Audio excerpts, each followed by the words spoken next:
Nama saya Rifatan.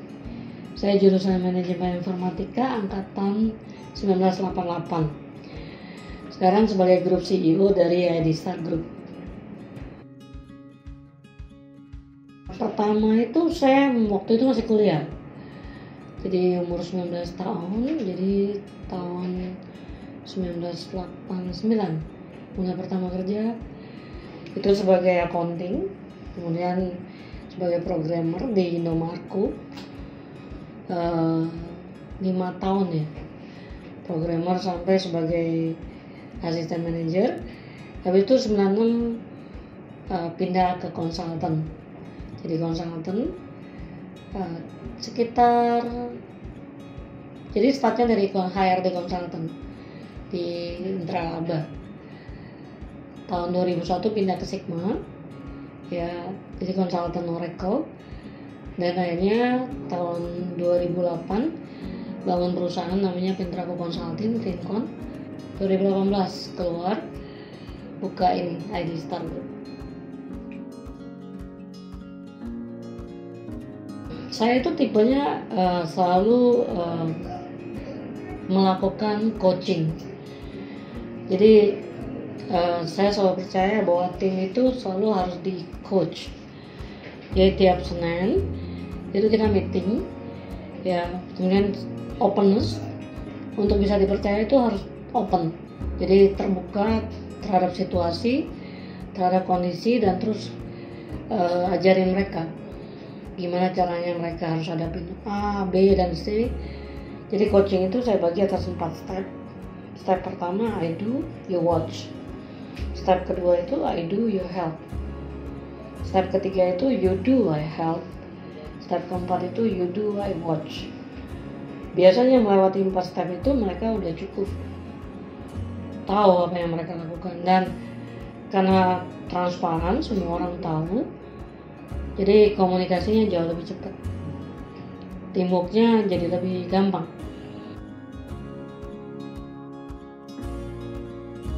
Sebenarnya menurut saya waktu itu mirip dengan uang. Jadi cara membagi waktu itu sama dengan cara kita invest uang. Maksudnya apa? Banyak orang bilang I don't have time. Kalau saya malah merasa I have a lot of time. Kenapa? Karena faktor pertama adalah delegasi. Jadi yang menjalankan 5 perusahaan itu bukan saya. Saya punya CEO yang saya bisa coach. Jadi saya coba menduplikat semua kemampuan saya itu kepada setiap orang. Pernah tahu cerita Sugokong kan? Sugokong itu kehebatannya adalah rambutnya kalau dicabut langsung terus dia cuma makan pisang ya. Kalau dia bosan baru dia ikut perang, atau kalau salah satu dari pasukannya mati baru dia ikut perang. Nah, itu konsep yang selalu saya pakai. Jadi saya selalu berusaha untuk coaching orang sampai dia ngerti, sampai dia bisa di semua level. Jadi akibatnya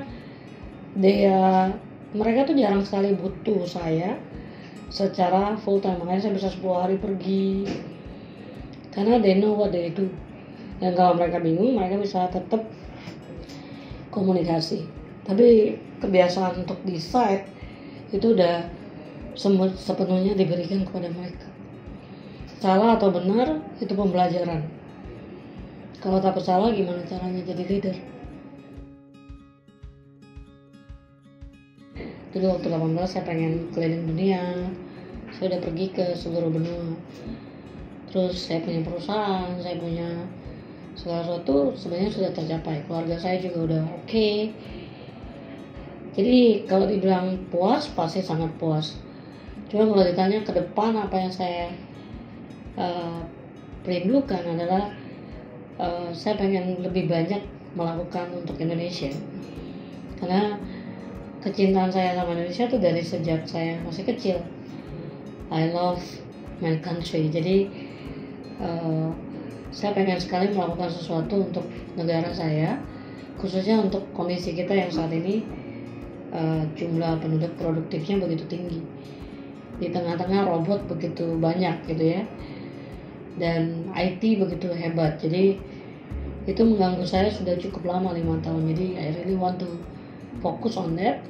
Gimana caranya negara kita itu bisa benar-benar jadi nomor 4 di dunia, bukannya malah jadi masalah gitu. Udah pasti satu, Yesus. Dia adalah role model saya karena he's a very great leader, impactful. Tapi kalau secara dunia, saya suka Joyce Meyer. Jadi kembali lagi banyak tokoh-tokoh rohani. Kalau secara real di lokal, saya suka Jeffrey Rahmat, pendeta saya. Dia jago banget leadershipnya. Dia bangun gereja yang luar biasa. Jadi dia role model yang cukup mempengaruhi saya sampai saat ini. Itu sih. Kalau dari sisi aspek bisnis, Jack Ma itu menarik buat saya. Gitu. Orangnya unik dan out of the box. Itu sih. Ada 3 sih. Yang pertama, yang tadi, waktu mengerjakan sesuatu, kerjakanlah dengan sekuat tenaga, extra mile. Jadi selalu give the best of you. Itu yang pertama. Jadi kalau mau bertempur, bertempurlah sekuat tenaga, jangan setengah-setengah. Yang kedua, jangan takut dengan masalah. Kalau mau cepet, bayar harga. Mumpung masih muda, bayar harga di depan, daripada nanti waktu tua. Waktu muda masih punya energi besar, habis-habisan bayar harga. Itu cepat banget. Hanya orang yang berani ambil resiko, berani ambil masalah, itu dipromosi. Jadi kalau mereka pengen cepat naik, harus belajar untuk mengambil tanggung jawab yang besar dan screw up juga nggak apa-apa. Yang terakhir, enjoy the process. Jangan terlalu serius sampai akhirnya lupa akan kesehatan, lupa akan orang-orang yang penting. Karena sukses itu bukan destination, sukses itu journey. Maksudnya apa? Sekalipun lu nanti sukses, kalau lu nggak tahu artinya sukses, nanti sia-sia. Lu kaya tapi sakit-sakitan, nggak punya orang yang lu cintai dan mencintai lu, dan juga lain sebagainya, buat apa? Jadi intisari sukses itu bukan kaya raya atau bukan memiliki apapun. Intisari dari sukses itu adalah lu bahagia dengan prosesnya, dengan orang-orang yang lu cintai dan mencintai lu. Jadi be careful dengan puncak gunung yang lu mau naik kalau lu nggak tahu sebenarnya di atas itu seperti apa. Jadi mengerti dulu, baru setelah itu lu naik mati-matian. Begitu lu sampai di atas, lu bukan hanya sehat, bisa menikmati, tapi lu juga nikmati dengan orang-orang yang tepat.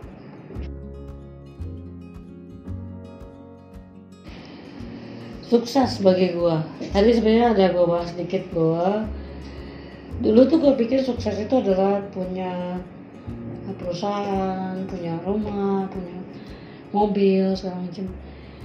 Tapi setelah gue umur 50, gue banyak belajar sukses itu lebih kepada satu, kesehatan. Jadi buat apa lu kaya tapi kalau ternyata lu tidak bisa menikmati? Terus dengan siapa lu menikmati? Siapa orang yang lu kasihi, dan siapa yang menemani lu sampai di perjalanan terakhir? Karena kalau ternyata lu jalan, orang semua ketinggalan dan lu sendirian, menurut gue itu bukan sukses. Jadi sukses itu adalah journey-nya sampai ke perjalanan itu, bukan tujuannya gitu. Contoh S2 atau S1, bukan sertifikatnya. Kalau sertifikatnya ya lu beli aja gitu. Tapi lu gak akan berasa sukses. Tapi perjuangan untuk mendapatkan sertifikat itu, itulah sukses. Jadi pada saat lu lewatin semuanya, ijazah itu hanya satu tanda, tapi bukan sukses itu. Jadi perjalanan mencapai itu yang menurut gua sukses. Dan itu yang gue suka dari setiap perjalanan gue. Makanya setiap kali gue selesai, gue akan cari lagi perjalanan baru. Jadi membuat sukses itu terus growing gitu.